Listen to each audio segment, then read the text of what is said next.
रमेश गोयल जी, पंजाब से। राधा श्री श्री हरिवंश महाराज जी। महाराज जी, आपके श्रीमुख से प्रवचन सुनते सुनते कब मैं डिप्रेशन से बाहर आया पता ही नहीं लगा। जो नित्य कार्य करने में प्राय ही भय की स्थिति उत्पन्न हो जाती थी, उसमें भी काफी हद तक निर्भयता आई है। वैसे तो मेरे सभी प्रश्नों के उत्तर मुझे आपके सत्संग के द्वारा मिल जाते हैं विस्तार पूर्वक, किंतु आपको सत्संग में सुना है कि नाम जप से सभी दुखों का निवारण हो जाता है, और यह भी सुना है कि प्रारब्ध तो भोगना ही पड़ेगा। महाराज जी, मुझ अज्ञानी का प्रश्न यह है कि मैं अपने मन को नाम जप करने के लिए कैसे बांधूं कि नाम जप करने से मेरे दुख नष्ट हो जाएंगे या फिर दुख रहेंगे पर मुझे उनसे कोई फर्क हाँ, नहीं पड़ेगा। इसमें एक बात देखनी है कि हमारे संचित कर्म है। संचित कर्म का मतलब है बहुत जन्मों की कमाई, शुभ अशुभ, वो गोदाम लगा हुआ, उसे कहते हैं संचित कर्म। और जो हम नवीन कर्म कर रहे हैं इनको कहते हैं क्रियमाण कर्म। और जिस संचित कर्म से कुछ शुभ कुछ अशुभ मिलाकर इस शरीर की रचना हुई है। ये मानव देह शुभ अशुभ दोनों से मिश्रित है। यातना देह नरक का केवल अशुभ है, और जो देव देह है ये शुभ है। मानव देह शुभ अशुभ दोनों से मिश्रित है। अब इसका प्रहार होगा कर्मों का। कभी हमारे सामने दुख आएगा, कभी सुख आएगा, कभी विपत्ति आएगी, कभी संपत्ति आएगी। वो क्रम जैसा बना दिया गया है। जो शुभ आएगा तो सुख संपत्ति अनुकूलता, अशुभ आएगा दुख विपत्ति प्रतिकूलता। अब ये हमें सहना होगा, ये हमें मिटाना नहीं है, क्योंकि शरीर ही मिटने वाला है। आज नहीं तो कल ये मिटेगा ना शरीर।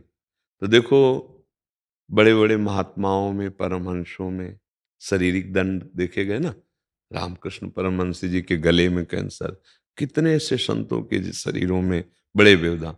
क्या उनके भजन में बल नहीं है? जो भजन संचित कर्मों को भस्म कर देता है, क्रियमाण को निष्फल कर देता है, वो भजन क्या प्रारब्ध को निष्प्रभावित नहीं कर सकता? कर सकता है। लेकिन ये पता है कि शरीर नष्ट होगा आज या कल, इसकी एक अवधि है। तो हम आए हुए दुख को समभाव से, सुख दुखे समय कृत्वा लाभालाभ हो जया जयो, उसको सह लेते हैं और अपने भजन को बचाते हैं। और भजन को बचाकर सच्चिदानंद भगवान को रिझा लेते हैं और आवागमन से ही मुक्त हो जाते हैं। नाम जप में इतनी अपार सामर्थ्य है। धन्वंतरी जी आयुर्वेदाचार्य, उन्होंने शोधा तो जो औषधियों में रोग निवारण की शक्ति है वो नाम से ही है। अच्युत गोविंद आज भगवान के नामों में जो सामर्थ्य है, उसी सामर्थ्य से औषधियों में रोग निवारण की सामर्थ्य। अब देखो, हमारे जैसे इस अंग का ऑपरेशन होना हो और औषधि से इसे चेतना शून्य कर दिया जाए, मन यहां प्रवेश न करे तो गेंद्री में, तो पूरा काट दिया जाए, हमको कोई कष्ट नहीं होगा। एक औषधि इस शरीर के एक अंग में चेतना शून्य मन को कर दिया तो हम जागृत होते हुए भी, क्योंकि जैसे जागृत अवस्था में डायलिसिस के लिए ऑपरेशन हुआ ना, यहाँ और नसों से करके कोई कष्ट नहीं हो रहा था, क्योंकि यहाँ संज्ञा शून्य कर दिया, चेतना शून्य कर दिया गया उस क्षेत्र को। तो क्या नाम हमारे मन को इस स्थिति में नहीं ले आएगा कि भारी से भारी दुख में भी हम दुखी न हो, हम आनंदित रहें? अगर मन इस शरीर में आसक्त है तो कोई भी हमें दुख भोगने से बचा नहीं सकता। अगर मन सावई मना कृष्ण पदारविंदयो, प्रभु के नाम में, प्रभु के रूप में, तो हमें पता है कि हमारे शरीर के द्वारा ये पीड़ाएं हो रही, पर हमें व्यथा नहीं है, व्याकुलता नहीं है, हम पराजय नहीं हुए, हम हताश नहीं हुए, निराश नहीं हुए, क्योंकि वो ऐसे ऐसे दिखाई दे रहा है कि वो दुख और ये स्थान बहुत दूर है, उसकी आंच नहीं पहुंच पा रही। और जब हम शरीर पे आसक्त होते हैं तो बिना दुख के दुख की कल्पना करके हम परेशान हो जाते हैं। जैसे आप, जिसे डिप्रेशन कहते हैं ना, ये कल्पनात्मक मन का स्वरूप गिर जाता है। वो बहुत ऐसी ऐसी कल्पना, कहीं ऐसा न हो जाए, कहीं ऐसा न हो जाए, कहीं ऐसा, वो परेशान हो जाता है। धीरे धीरे उसमें शक्तिहीनता आ जाती है और वो फिर सोचता है ऐसी परिस्थिति से निकलने के लिए क्या करूं, दवाइयां भी खा लिए, वो गलत सोचने लगता है, वो शरीर हानि की तरफ भी पहुंच सकता है। तो ये जो हमारा मनोबल गिरता चला गया, ये भगवान से विमुख होने के कारण, विषयों का सेवन अधर्म पूर्वक करने के कारण, पापाचरण के कारण। अब हम जैसे-जैसे सत्वार्ता सुन रहे हैं, सत्संग, जैसे-जैसे हम नाम जप, तो देखो आपने खुद कहा कि मैं ऊपर उठ रहा हूँ, मैं उस स्थिति को जीत रहा हूँ, उसे पराजित कर रहा हूँ, जो मुझे पराजित करने वाली थी। और नाम बढ़ा दीजिए।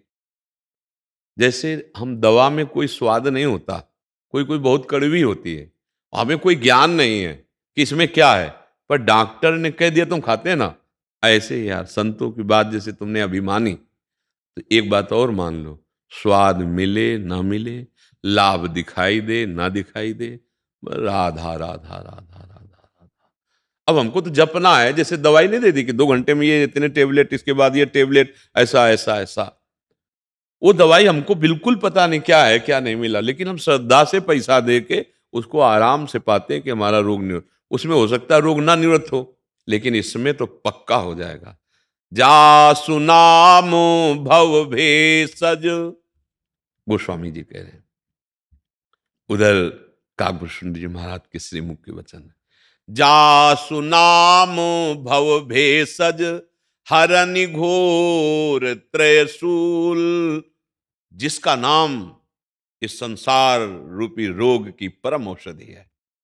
इस संसार समुद्र से पार होने के लिए एकमात्र सुदृढ़ नौका नाम। इस संसार भवरोग से निवृत्त होने के लिए एकमात्र अमोघ औषधि नाम। तीनों तापों का शमन करने के लिए एकमात्र अमोघ औषधि नाम। राम राम, हरि हरि, कृष्ण कृष्ण, राधा राधा, जो नाम प्रिय हो। अब हमारे को स्वाद नहीं मिल रहा, हमें अच्छा नहीं लग रहा, मन नहीं लग रहा, इन सब बातों पे हमें ध्यान नहीं देना। इसीलिए जिव्याग्रे कहा है, मनसाग्रे नहीं कहा। सिद्धों का मन भगवदाकार नाम में होता है, साधक को नाम जपना होता है। यह जिव्याग्रे, राम नाम मणिदीप धर, जीह देहरी द्वार, तुलसी भीतर बाहिरो, जो चाहस राधा राधा राधा राधा। आप खुद देखिएगा, अब मन लगे ना लगे। अभी हम आग की तिली ऐसे जलाएं, वो माचिस की, और कहीं भी छुआ दें शरीर में, आप जलन पैदा करेगी ना। आप जान के छू लो, जलन करेगी। आप ना हाथ जोड़ो और फिर छू लो, तो भी जलन पैदा करेगी। आप गुस्सा करके छू लो, फिर जलन कर, मतलब भाव को भाव कैसे भी आप आग को छुओ, वो तुम्हें जलाएगी। क्यों? उसमें दायिका शक्ति है। तो नाम में तारण शक्ति है, भगवान को अधीन करने की शक्ति है, ज्ञान वैराग्य भक्ति जो चाहोगे सब प्रदान करने की। ये माया तो बहुत लघु चीज है जब भगवान अधीन हो जाते हैं। इसलिए हमको संत की बात मानकर, गुरु की बात मानकर, शास्त्र की बात मान करके बस राधा राधा राधा राधा राधा राधा। क्या लाभ मिला तुमसे कोई पूछे? कोई मतलब नहीं हमें। हम जानते हैं ये सत्य है। जब असत कर्म दंड दिए बिना नहीं रहते, तो ये सत नाम हमको कैसे ऐसे ऐसे थोड़ी है। हम विश्वास करके, जैसे गरीब आदमी धन कमाने के लिए ना धूप देखता है ना गाली। एक बार हमने देखा, हितधाम में काम चल रहा था, तो वो आया, वो है ठेकेदार, वो लेबर, इतनी धूप कि आप बाहर नहीं निकल सकते, ऐसी धूप में वो ईंट ढो रहा है, तो उसको गाली दिया उसने। वो चुप रहा और हम देख रहे थे। बाद में उससे कहा, ए भाई, तुम मेहनत कर रहे हो फिर भी तुम्हें गाली दे रहा था, तुम चुप क्यों रहे? अरे बोले, बाबा अगर हम चुप ना रहते तो शाम के जो 500 रुपये मिलते हैं परिवार पोषण के लिए, वो नहीं देता। कैसे? वो 500 रुपये के लिए ना धूप देख रहा है, न गाली का मान अपमान भी नहीं देख रहा, मेहनत कर रहा है। और हम अगर नाम भगवान का जपने के लिए वही वृत्ति धारण कर लें कि कोई गाली दे तो राधे राधे, हमें भगवत प्राप्ति करनी है, हमें भगवत मार्ग में चलना है, राधा राधा राधा राधा, अभी महात्मा हो जाओ, अभी परमात्मा यहीं प्रकाशित हो जाए, सबके हृदय में है। क्यों भाई? आपको समझ में आया?